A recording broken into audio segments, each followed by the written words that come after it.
Hello, ഓണത്തിന് സ്വന്തമായിട്ട് കുറച്ച് പൂവും പച്ചക്കറിയും കൃഷി ചെയ്താലോ? അതിൻ്റെ ആദ്യത്തെ പടിയായിട്ട് കുമ്മായിട്ട് മണ്ണിന് വെയിൽ കൊള്ളിക്കലാണ്. അതിന് വേണ്ടിയിട്ട് നീറ്റുകക്കയാണ് വാങ്ങിച്ചിരിക്കുന്നത്. നീറ്റുകക്ക കുമ്മായാക്കി പൊടിയാക്കി എടുക്കുന്നത് എങ്ങനെയാണെന്ന് കണ്ടാലോ? അതിലേക്ക് കുറച്ച് വെള്ളം തളിച്ച് കൊടുക്കുക. ജസ്റ്റ് ഒന്ന് തളിച്ച് കൊടുത്തതിന് ശേഷം ഒരു ചണച്ചാക്ക് വെച്ച് മൂടിയിടുക. ചണച്ചാക്ക് എന്ന് പറയാൻ കാരണം പ്ലാസ്റ്റിക് ചാക്കാകുമ്പോൾ ചിലപ്പോൾ അതിൻ്റെ ഉരുകി ഈ ചൂട് കാരണം കൊണ്ട് ഒന്ന് ഉരുകി ഹോൾസൊക്കെ വരാനൊക്കെ സാധ്യതയുണ്ട്. അപ്പോൾ ചണച്ചാക്കാണ് ഏറ്റവും നല്ലത്. അത് ഇട്ട് കൊടുത്ത് കുറച്ച് നേരം റെസ്റ്റ് ചെയ്യാൻ വയ്ക്കാം.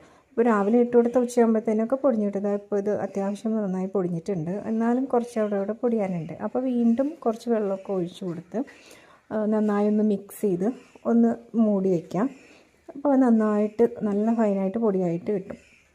ഇങ്ങനെ ചെയ്യുമ്പോഴുള്ള ഗുണം എന്താണെന്ന് വെച്ചാൽ നമുക്ക് ക്വാണ്ടിറ്റി കൂടുതലും കിട്ടും. മാത്രമല്ല പൊടിയായിട്ട് വാങ്ങിക്കുന്നതിനേക്കാളും റേറ്റും കുറവാണ് ഇങ്ങനെ നീറ്റുകൾക്ക് വാങ്ങിക്കുന്നത്. നല്ല ഡബിൾ ക്വാണ്ടിറ്റി കിട്ടും നമുക്ക്. ഇനി മണ്ണിലോട്ട് ഇട്ട് കൊടുത്ത് ഒന്ന് ഇളക്കി കൊടുക്കുക, മണ്ണായിട്ട് മിക്സ് ചെയ്ത് കൊടുക്കുക, കുറച്ച് ദിവസം വെയിൽ കൊള്ളിക്കുക.